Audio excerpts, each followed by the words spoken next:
Excellences, Monsieur l'ambassadeur de la République du Gabon au Sénégal, Monsieur le secrétaire général du ministère de l'Intérieur, Monsieur l'inspecteur général de police, directeur général de la police nationale,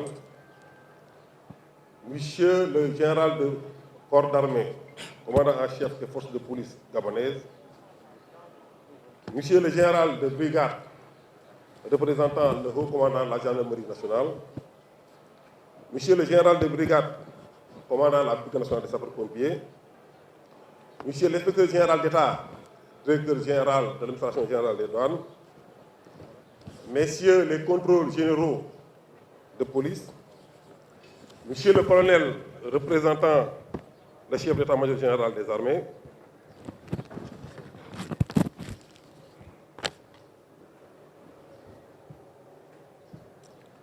Mesdames, Messieurs les directeurs généraux et directeurs du ministère de l'Intérieur, Monsieur le colonel attaché militaire naval et de l'air auprès de l'ambassade du Sénégal au Gabon, Monsieur le colonel directeur de l'administration pénitentiaire, Messieurs les conseillers attachés de sécurité intérieure des ambassades de France, Espagne, Italie, Afrique du Sud, Turquie et États-Unis d'Amérique, Mesdames, Messieurs les chefs de division et chefs de service de la police nationale, chers anciens retraités de la police nationale, chers collègues de la police nationale, honorables invités à vos rangs et qualités.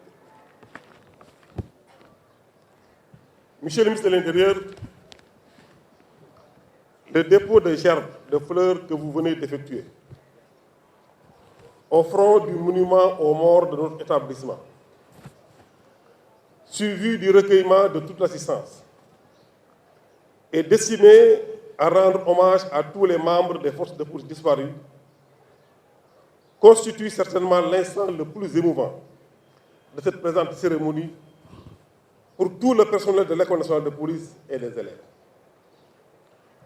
En effet, ce rituel a profondément ravivé nos sentiments de tristesse en pensant à l'élève agent de police Noah Koli, né le 11 juillet 1992 à Kartchak, dans le département de Bignona, issu de la promotion qui est présentement à l'honneur, est décédé le 15 juin 2019 suite à un accident de circulation survenu à Djouloul. C'est ainsi que nous débutons ce cérémonial par nous incliner pieusement devant sa mémoire et prier pour le repos de son âme. Monsieur le ministre, l'honneur que vous nous faites d'être parmi nous pour présider la présente cérémonie nous réconforte et contribue à rehausser le prestige et la solennité de l'événement, qui est le plus important de tous ceux qui rythment la vie de notre établissement. Monsieur le ministre, nous vous en remercions très chaleureusement. Nous confondons dans ces remerciements toutes les autres invités qui sont à toutes les autres autorités qui sont à vos côtés, ainsi que tous les autres distingués invités. La cérémonie de sortie de promotion constitue naturellement un moment fortement chargé d'émotions, de joie et de fierté pour les élèves et leurs familles. En effet, ce jour historique marque officiellement la fin de la formation initiale des élèves de la 45e promotion de la police nationale et le début de leur carrière professionnelle. La 45e promotion de la police nationale, qui est à l'honneur, est composée de 1492 élèves, dont 17 élèves commissaires de police, parmi lesquels on note 5 élèves commissaires de police de nationalité gabonaise, 13 élèves officiers de police, 132 élèves sous-officiers de police et 1330 élèves agents de police, dont un décédé, comme je viens de le souligner, en l'occurrence élève agent de police Noah Koli. Parmi ces élèves agents, il y en a 11 qui, pour cause de maladies de longue durée, n'ont pu suivre régulièrement les enseignements dispensés et ont manqué des évaluations. Leur sort est suspendu à la décision de la hiérarchie. Tous les autres élèves ont suivi avec assiduité et discipline toutes les phases de la formation qui a duré 2 ans.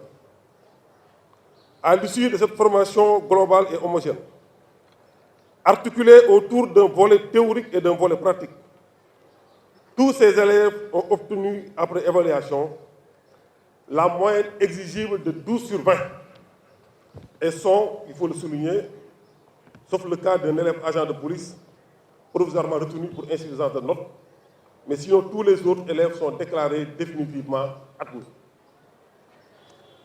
Ces satisfaisants résultats obtenus ne sont que le fruit des efforts conjugués des divers acteurs qui ont participé à la formation avec engagement et détermination.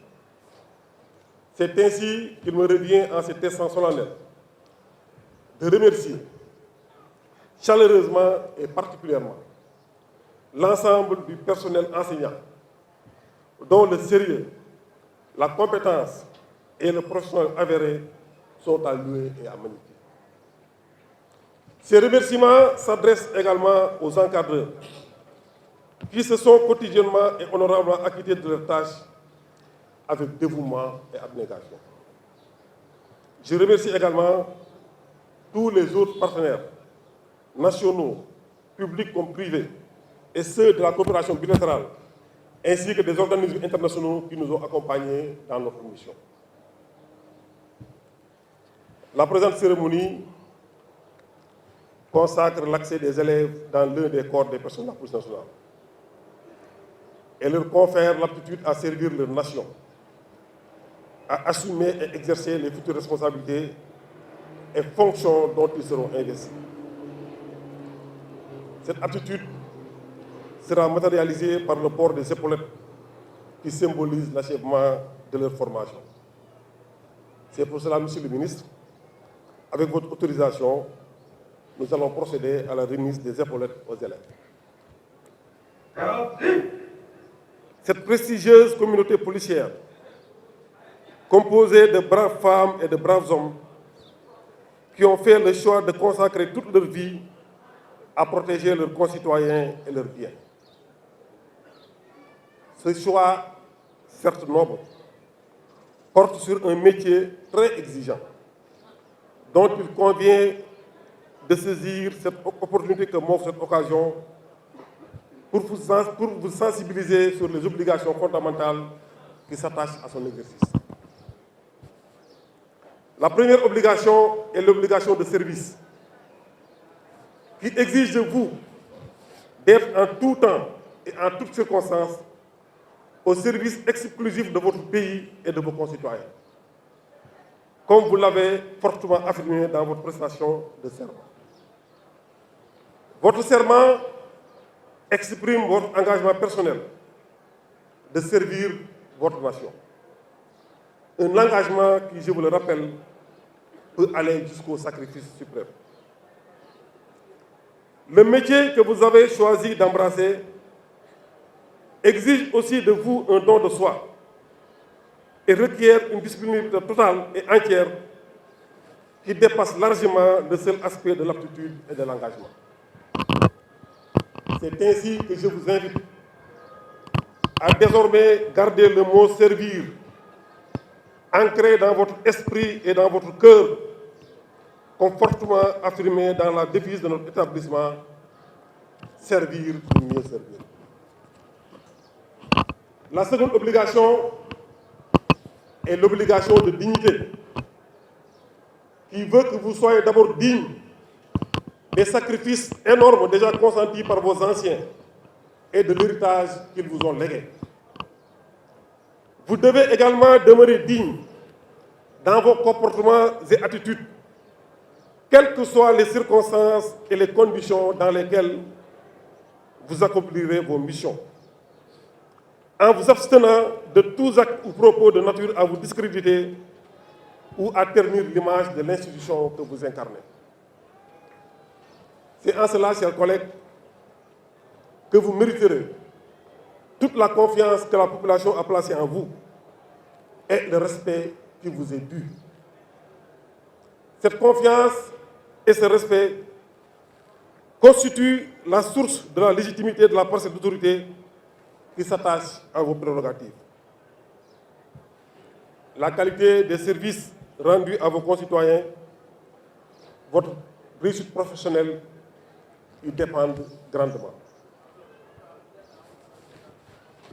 Ces obligations et tant d'autres non énumérées, ainsi que les valeurs qui fondent votre profession, constituent le socle sur lequel doivent se bâtir le prestige et la crédibilité de notre institution et sont l'essence de la déontologie qui régit l'exercice de votre métier.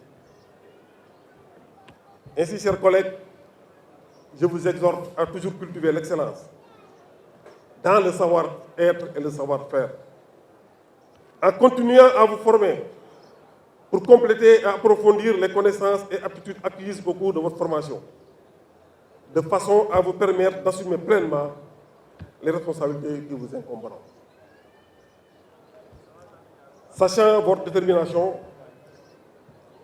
votre enthousiasme et vos réelles capacités à exercer vos futures fonctions, il ne me reste qu'à vous souhaiter à toutes et à tous une brillante carrière professionnelle pleine de joie et de réussite. Et particulièrement à nos collègues gabonais, nos chers collègues gabonais qui ont été exemplaires durant toute la durée de leur formation. Et ça, je l'affirme ici devant votre chef. Je vous souhaite un excellent retour dans votre pays. Nous vous témoignons tous nos meilleurs sentiments de sympathie et de confraternité.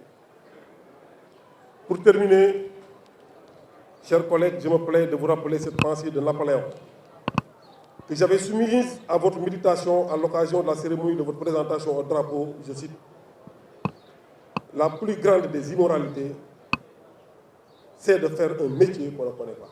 Fin de citation. Vive la République du Sénégal, vive la police nationale, je vous remercie de votre énorme attention.